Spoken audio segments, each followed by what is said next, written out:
is so amazing how parts of your body communicating with other parts of your body. Your brain sending a signal to your knee, hey, get up, we're going to dance.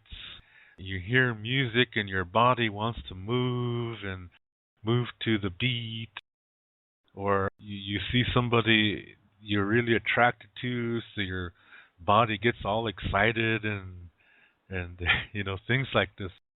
But everything that's happening inside your body is just amazing. It's really, really amazing. So we should be taking care of this. We should be nurturing our bodies, because sometimes if we neglect it, we could be shortening our lives. Like when we become addicted to substances that are not good for us, like alcohol, drugs, cigarettes, coffee. Coffee is a good thing, but some people really become addicted to it. That's a dangerous thing. Me, I like coffee, but I don't drink it all day long. I don't need it all day long. I like smelling it when I'm waking up, but I like smelling bacon too when I wake up.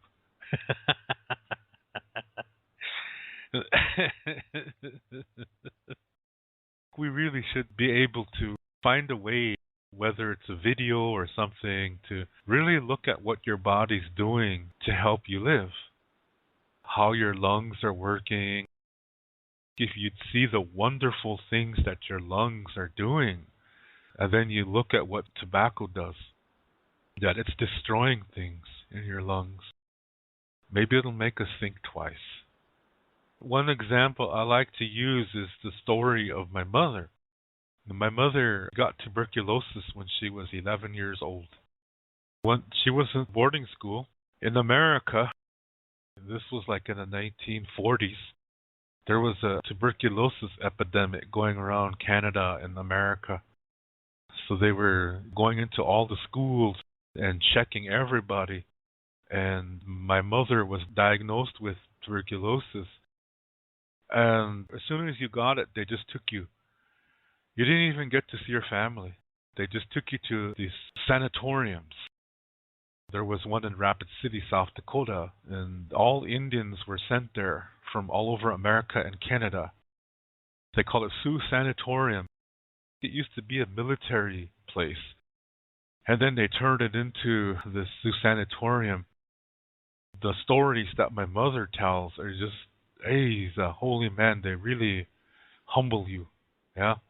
Like, for example, she would say when the nurses would go up and down the hallways, closing all the doors, and then you hear wheels going by really fast, and then she said that somebody died. So then they disposed of the body. I don't know if they burned it or what they did. So it gets to your head. And so that's why she didn't like to hear door slams. And she would say to herself, I want to live. All day she'd be saying, I want to live. I just want to live. I don't care what happens, but I want to live, she would say. To make a long story short, some doctors in America had an idea in treating tuberculosis. And the idea was to open up the body cavity. And then what they're going to do is they're going to put you on a respirator.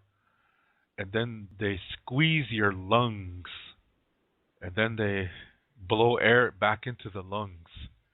And the theory was that all the tuberculosis should be stuck together in one part of the lung.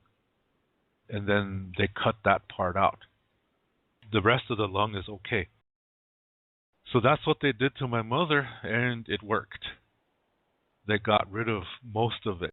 But they said that it's possible that there might still be small parts there, but they're not doing anything. So the doctors told my mom to be careful when she gets cold, because a cold or pneumonia might wake them up again. That's what they told her. So she was always careful in the wintertime. So one of my mother's lungs was smaller than the other. She lived longer than a lot of people thought she would. She always would say, I want to live. every day. Yeah, she stayed on her back for 6 years in the hospital until she had this operation. When the tuberculosis was cut off her lungs, she had to learn how to walk again. So she said when she sat up, she was really dizzy. She she didn't sit up for all those years. So the first time she sat up, she was really dizzy. She said the floor seemed like it was way over there. Yeah. So all her eyes, everything had to relearn everything. So she had to learn how to walk again. But she said she wanted to live, so she was going to do it. She had a fighting spirit. She had a warrior spirit. So she would really get angry at her brothers because they were always drinking alcohol and they became alcoholics.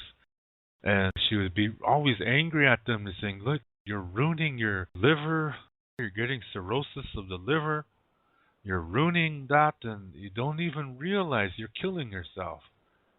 And her brothers would just laugh and say, you don't know what you're talking about. And sure enough, they all died of cirrhosis of the liver.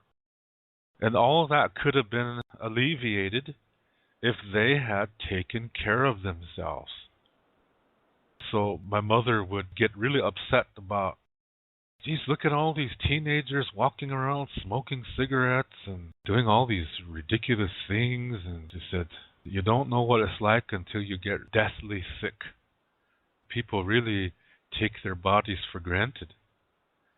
So that's something I always remembered from my mom. These stories that she told me. She told me lots of stories about how it was for her in this hospital. She made friends with Indians from other parts of America and some Cree Indians. It was really, really sadder than hell. They weren't able to do things like they used to. And a lot of them did not make it out because they died. The tuberculosis took them. It took them and they died never seeing their families. They died in those hospitals. And my mom said, I just wanted to live. So every day my mom would visualize. She would visualize every day walking. She would visualize riding a horse. She would visualize the future of dancing, of running, and having a good time. Every day she did this visualization. And this is why I talk about this a lot on this show. The visualization is very powerful because it puts something in your brain to help you. And it got her through.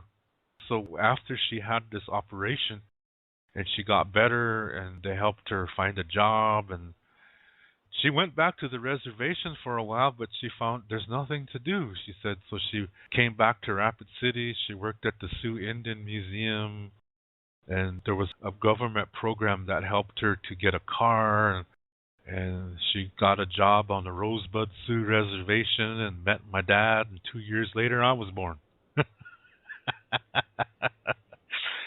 Yeah, so my mom, to hear her stories, those things always stuck in my mind.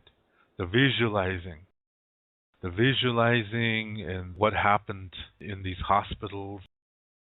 It was really, really difficult. But the one thing that I remember the most is my mother saying, I want to live. I want to live. And then she would do these visualizations every day. That's how she entertained herself. Every day she would visualize being out in the country, riding horse, going into the creeks to pick choke cherries and go swimming and go fishing. She would visualize these things every day. That made her feel good. She was getting medicine from the future. Yeah? So when she got better, she was like, I'm not just going to lay around. I'm going to live my life. I am going to live my life. I'm not just going to lay around and do nothing. So she was very active, Even though she had only one good lung to help her breathe, she was still very active and doing all kinds of things. It's remarkable what she accomplished in her life. She became a preschool teacher because she liked to work with little kids because little kids are not racist yet. So she would encourage them to play with each other, white kids and Indian kids, and to do things together. So 30 years later, she retired from teaching. It was really cool to go around with my mom and you see all these guys and gals that are my age. And my mother was a teacher for them, and she was a teacher for their children. And in some cases, she was even a teacher for their grandchildren. So 3 generations in one family had my mother as their teacher. So it's really good to see that. We might be in a grocery store someplace, and then some white guy will come up and he'll say, "Hey, teacher," he'll say to my mom. Then his kid will say, "No, she's my teacher." So she really touched a lot of people's lives. And this is amazing, that what she did to try to bring people together regardless of what color their skin is. So I think a lot of native and non-native children, my mother played a huge role in their lives so that they get along with each other. She influenced them so they would not be racist towards each other. In large part, she was successful in that because she wanted to live. I want to live. I want to live. I just want to live. And then when you make it, then you do a damn good job with what you have. With whatever it is that you have, you use it the best that you can, the best way that you can. You don't need to have a doctorate education or whatever. It's just whatever your talent is, do the best with that talent. And that's what she did. And as a result, she affected generations of people in a really, really good way so that they don't see each other as race. And that's my mother. And so I try to be that way too. So this is why I talk about these things too. Visualization is very, very important. My mother showed me that no matter how difficult your past is, you can transform it into something beautiful. And that's what she did.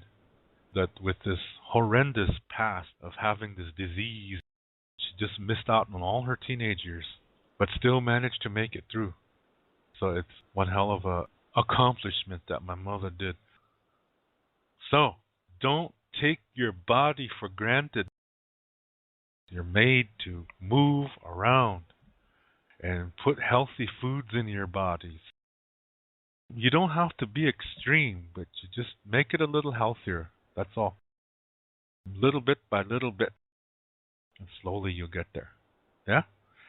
So anyway, our bodies, wonderful, wonderful creatures. So we should take care of them. Let's not poison our bodies. Let's take care of them because, man, when you take care of yourself, oh, geez, everything is nice. Especially when you can do wonderful things with the one you love. Woo-hoo-hoo-hoo. Thank you for being here.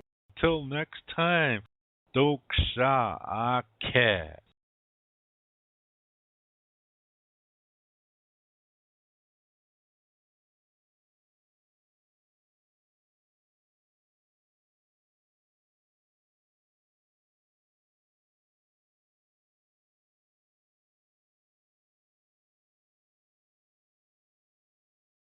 To read more about Lakota Star Knowledge spirituality, you can read my book called Wichocha Otechike. You can see the book cover on the right side of this screen.